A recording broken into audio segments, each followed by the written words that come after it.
What's up, YouTube? We are back for more very speculative valuation talk of automated YouTube channels. So I got two more for you in this series, of which both are channels I personally enjoy. If you didn't see the trend, pretty much all the channels I'm talking about are ones that I enjoy.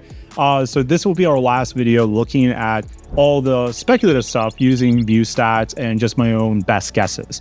The next video, we will be looking at actual channels we've sold on Empire Flippers. Now, I can't show you the actual channel, but I can give you the listing and I can talk a bit about what it was. But with that said, let's get into looking at a couple more examples here using our trusty ViewStats tool that Mr. Beast has blessed upon us from the high heavens. So the first channel we're looking at is Voices of the Past. Now, Voices of the Past is actually kind of a portfolio of Faceless YouTube channels. They have, I think, History of the Universe, History of the Earth, and a couple other ones. Voices of the Past, though, is probably their biggest channel, though I found them initially through History of the Universe because I'm a big astronomy nerd. I enjoy astronomy probably too much. So that's how they got me into their whole ecosystem. So good job, Voices of the Past. But I do enjoy Voices of the Past too, which basically narrates almost in a story-driven way of how people in a previous bygone age used to think and talk and what their thoughts were about certain events that happened in their lifetime, which I think is a fascinating channel. And this is one of the best niches for an automated faceless YouTube channel because it's history. Like, it's just history. You can do the research, some stock photos, some AI images. All the new and fancy AI tools that are coming out right now are actually pretty good for this niche if you do it well and do it tastefully. Now, I'm not saying that they do that. I don't believe they're using any AI, maybe in the thumbnails a little bit, but for the most part, I believe it's just largely stock photos. When I listen to channels like this, it's usually in a podcast format, to be honest, so I don't really watch the visuals as much. But with that said, let's look into the actual stats. What is Voices of the Past actually doing in terms of its numbers? So for the annual numbers, the year-over-year growth or decline, what we're seeing is views, 22.5 million views, up by 7.78 million views, which is a great sign, 215,000 subscribers, up by 45,000, and estimated revenue of an annual income of $59,000 to $165,000 in revenue. This is all great. Like, the signs are pointing up, right? That whoever is behind this team, I believe it is at least a two-man show. I think they have a little bit more of a team behind them than just two people, though, considering the portfolio of YouTube channels that they have. This is good signs that it is a growing channel. Now, overall stats, what they have is subscribers 974,000, so right underneath that million mark. Total views 74.5 million, and 185 videos. And their publishing schedule, this is the like red flag-ish part of Voices of the Past. If you were looking at buying this business, is their schedule is just really sporadic. Like, they have roughly about one video per month, but that doesn't always hold true. Now, what this tells me is that their system for producing videos may not be as streamlined as it could be. Like, they could probably benefit if they don't already have one, a project manager that can keep enough of the ducks in row to keep them all moving where they need to go. And I think that's probably something they're facing internally. They do have quite a bit of YouTube channels, like I mentioned, and that might be weighing them down a bit. So they might want to take a step back, figure out their project management system a little bit better, and get on a more routine publishing schedule. If this was a one-man show, that could be, more agreeable as to why that is. But as far as I can tell, this is not a one-man show, and it shouldn't be. It shouldn't have to be. So there's definitely something that could do there, and that might be a buyer opportunity if you were looking at purchasing a business like this. So other media, I did look around and there really wasn't anything else. Like, they do have other YouTube channels, like I mentioned, like History of the Universe, which technically does qualify as other media, but I didn't include it because it's not specifically related to Voices of the Past brand. Like History of the Earth and History of the Universe, that has enough brand similarity. You can kind of like join these two things, but Voices of the Past is a very different type of branding voice. So I didn't include those other media, but they do have other YouTube channels in their portfolio. So what is my valuation for Voices of the Past? So in my view, there's probably a crazy amount of research that they do for these videos, that between reading several books, like I've seen them like cite sources and they are thick books So if they are reading all that stuff to create these scripts and that book was only useful for one video, then this is quite a time suck for them to like research all this stuff, put it into a script format, get the voiceover artist, get the editor, all that kind of stuff. So I'm going to say that they're probably running at a net profit margin of around 40%. Because also remember, this is in a niche that doesn't have super high CPMs. And it is not something that's explosive. Like Economics Explained, that's in a finance niche or finance adjacent niche. So their CPMs will probably be higher, their actual money that they get from the ads. Someone like Moon, though he is not in a finance niche and so not in a high CPM niche, he is a very divisive YouTuber that gets a crazy amount of views. So he's able to make it up on the back end there. But with Voices of the Past, it's a history channel. So there's nothing like super controversial and the CPMs are not very, very high. My guess is a lot of people watch Voices of the Past in a similar way that I do, which is winding down at night. No, they're not really an active consumer, so to speak, ready to buy something. They're really just like letting their mind go to sleep. Voices of the Past helps them do it, right? This is why astronomy channels are so big on YouTube as well, for the exact same reason. Ask me how I know. But yeah, so my guess is they would be sitting around 40% margin. So we'll go on the high end of ViewStats of $165,000 per year, leaving them with around $13,750 in actual revenue per month, which leaves them with $5,500 per month. So 5,000, but like maybe a little bit over $6,000 is what they're making with this channel would be my guess, which is not a whole lot, to be honest, considering the amount of effort that they're probably putting into it. And that just comes with the territory with niche selection. So if you're buying a business like this, you might be able to find a way to get higher CPMs, but really a lot of your growth is going to come from how do I get a better streamlined system that's more cost efficient for me to produce more and more content. This is a true content business in the sense that you're not going to be able to scale very easily vertically. You've got to scale horizontally. And the only way to do that is by having more videos about more topics, right? So that's something that they, like if I was a buyer, I would definitely look into to see if there's any opportunity at all to do that with. Now, because they don't have any other assets that I could see outside of YouTube, there is no traffic diversity coming here. Like I imagine the largest portion of their traffic is coming from YouTube search and browse, and probably almost next to nothing off of YouTube. So that's a problem, but again, not an unsolvable problem, and you can still sell a business that only has a single traffic source, but that does lower their multiple a bit along with some of the other stuff I mentioned. So I think that Voices of the Past would have around a 30x multiple of their monthly EBITDA, of their SDE. So that leaves Voices of the Past a valuation of right around $165,000. And if the business is truly automated, which I don't think it truly is automated yet based on the publishing schedule, then we might be able to bump this up a little bit to around 32x. And that gives them a higher mark of evaluation of $176,000, maybe $200,000, depending on the buyer and depending on how some of their back end numbers look like that, obviously I can't see. So that would be my guess. Voices of the Past is a multiple or close to being a multiple six-figure business in terms of valuation. If I was looking to buy this business, like what would I do? Like what would be the elf touch of creativity that I would put on Voices of the Past? Well, history is a very broad topic, so that inherently makes it very difficult for them to monetize outside of ads and maybe merch. Like there's not a whole lot you can do to ascend that audience because there's not a whole lot you can sell them. Like if you're talking about ancient Mesopotamia one day and then the Italian Renaissance, there's not a lot of e-commerce products that cross over with that outside of like merch and like funny historical quotes and stuff like that. Maybe a display or two, So that makes it difficult for that. Now, what I would do is I would focus on initially not even consider about like what other things can I monetize with. Instead, I would focus on building a community.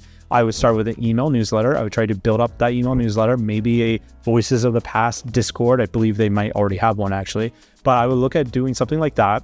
And then once I reach a critical mass of people on that newsletter, and the way I would do it is like, I would just, weird things of history, like a micro newsletter that you send out once a week that has like interesting tidbits that were interesting, but not so fully detailed that it deserves a full-blown historical video. I would do something along those lines. Like that would be just kind of interesting to read every now and then. But if you did that with Discord and your email newsletter, as you build it up, you'd be able to ask the audience, hey, look, I want to sell you guys something. What should I sell? Like, what kind of e-commerce product should I sell? Or is there a digital product you'd like me to sell you? So in Moon's cases, what Moon did was he created a video about video editing for YouTube. Now, there's nothing saying that Voices of the Past couldn't do the same thing. They might even have some better insights than Moon, because I do think that this channel is probably more automated and less of a one-person show than Moon's. Go back to my previous video if you didn't see what I said about Moon Reel.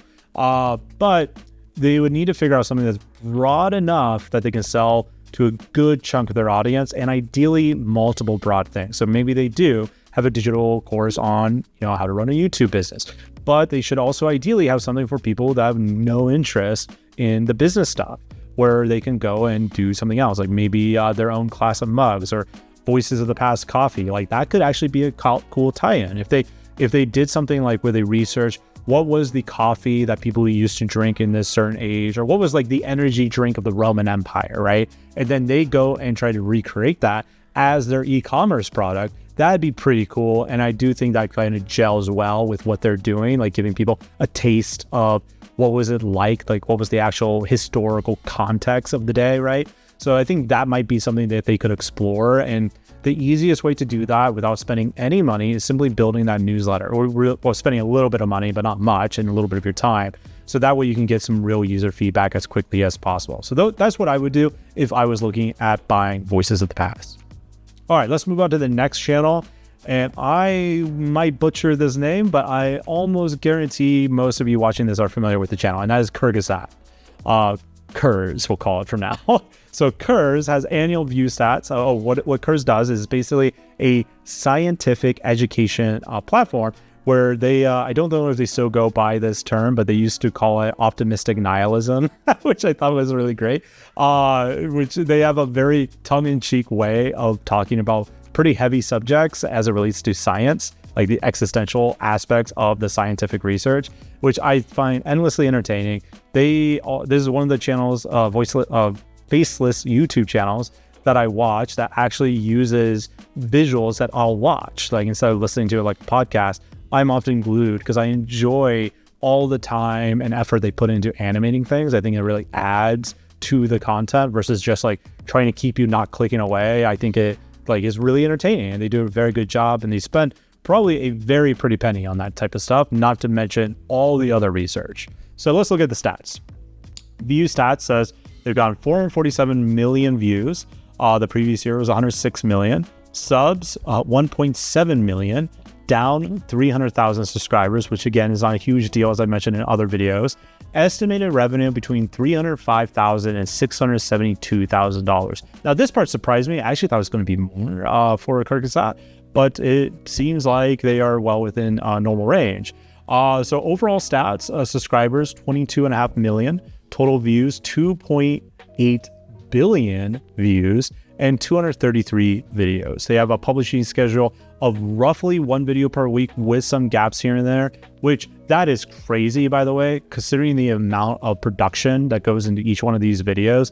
That is insane. They must have like a very good system, very on point team to be able to pull that off. If you ever watch a Kurz video, like they go heavy. So like that's impressive alone. The next thing they have is other media. So they actually are doing stuff outside of the YouTube ecosystem, at least a little bit. They have their own shop selling their merch, the Kyrgyzstan merch. And that's usually like astronomy or science related, or sometimes just related to the cute bird that they use in like weird situations. And then they have their own newsletter where they publish some more content. But similar to the other channels, I bet over 90% of all their traffic and 90% of all the revenue is coming from the YouTube platform itself. So sponsorships, I imagine sponsorships are actually like a big part of their revenue, probably far eclipsing their actual ads would be my guess. But their newsletter is helpful, and the fact that they sell their own merch is also really, really helpful. So what would be my valuation of the cute science bird Kurz?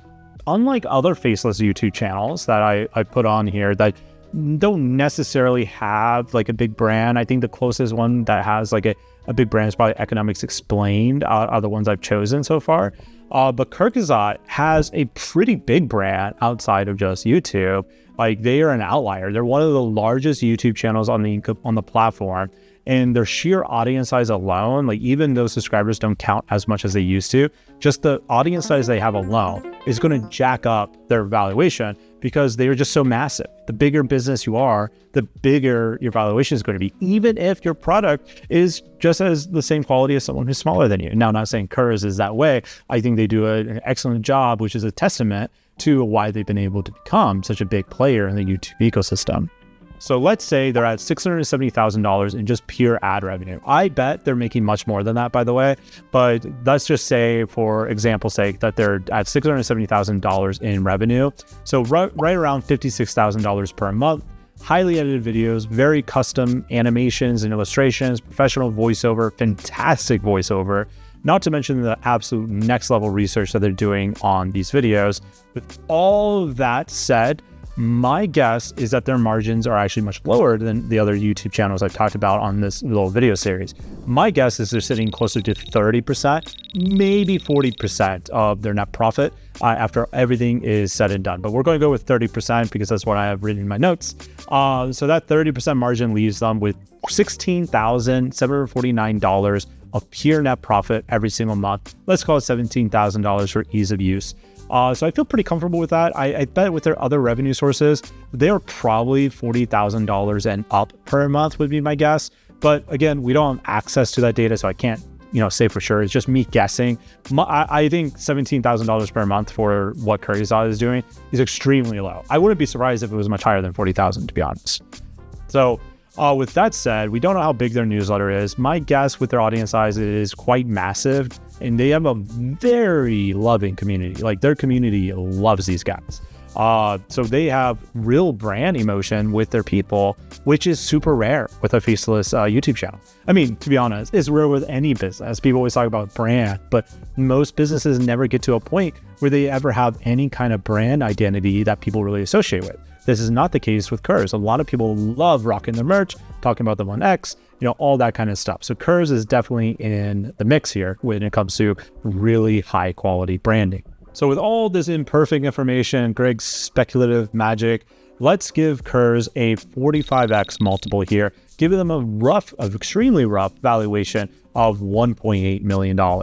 Though, to be honest, like I said, I think this can be much higher. I think if you included, if I had all the data, all the sources, they would probably be closer to in the $3 to $5 million range would be my guess.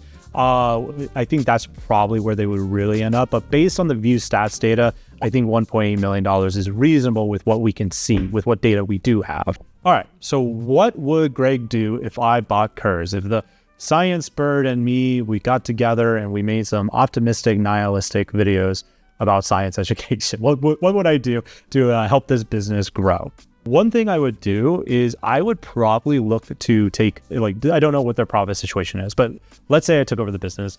I would look to make my profit actually go much, much lower. If I didn't need the income to pay my own personal salary, I would look to bring the net profit down even further, just so I can increase and make the actual content production system better. They're already producing fantastic content. So I think their bottleneck, based on the somewhat sporadic publishing schedule, is probably how do we create more content of the same quality at a faster pace. So I would look at hiring more video editors, have the senior video editors train the other guys, same with the animators, same with the researchers, and build more team. And that would lower the profit margin probably considerably in terms of the raw percentages, but that would allow us to get much more videos out and really dominate the YouTube algorithm, which, they already are doing a great job, but it will let them go even faster. So that's one thing I would do.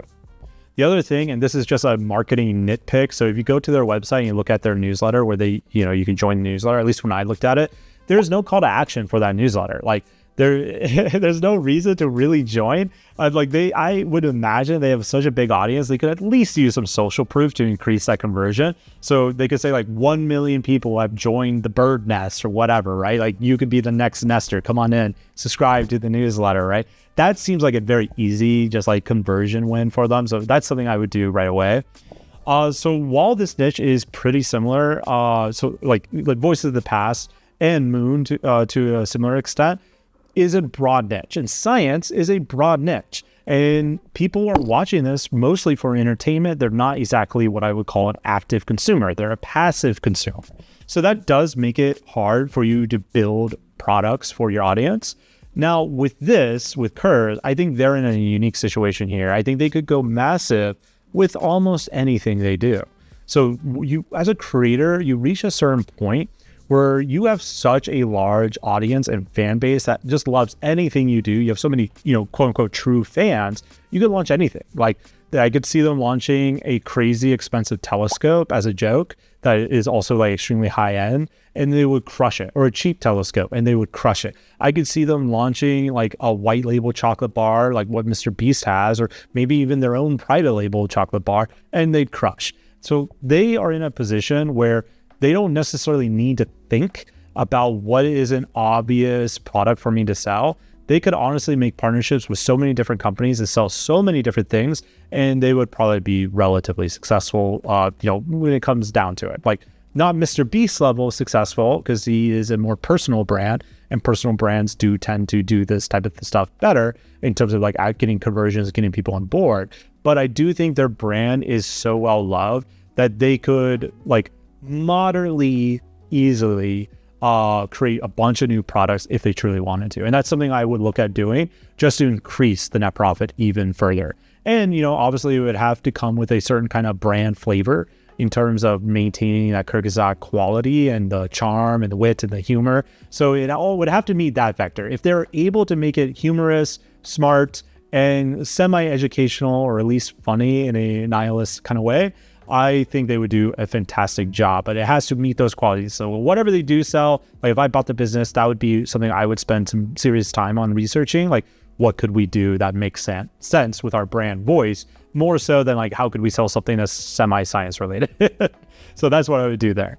The other thing I would do, and they might be doing this, so they may already be doing this, I would look at to licensing my content, because they share all their sources, is very scientific back with most things that they are talking about. I believe pretty much all their sources are on all their videos, or you can easily find them. I would look at licensing these type of videos to schools across America, across Europe, really anywhere, because they're highly educational, they're very entertaining, and I could see a younger version of me absolutely loving these videos. Like, oh, dope, we could watch a 15-minute Kyrgyzstan video that I have to quiz on at the end of science class or whatever, right? Back when I was in like 8th or 9th or 10th grade, like I would love it. So they could do something like that is a licensing system to those various school administrations across the country. Another thing I would do, and again, they might already have this, is work out a biz dev partnership with STEM schools specifically. So with the previous idea is showing my content to more students and getting paid a fee for that. This idea is I was taking their audience, people who were obviously interested in science education, and taking a slice of them and bringing them into a marketing funnel to apply to join a STEM school as a student. So they can partner with a bunch of different STEM schools, the leading schools across. They can go high end, middle, and low. So there's 3 options for their whole audience, and basically use the audience that is the most dedicated to learning more about science, who is probably veering on the younger side. I imagine their demographics veers a little bit on the young side, to go and get higher education through Kyrgyzstan's business dev partnership affiliate link, right? And to me, these are all very, very easy things that they can do. And this is just some of the stuff. Like, I'm sure if I looked at what they have going on beneath the hood, there's so much more stuff that we can do. But that's Kyrgyzstan in a nutshell. And I believe that's actually their name, in a nutshell. So there you go. Go check out the bird. All right, there you have it. There's 2 more videos for you with Greg's little speculative valuation magic going on there.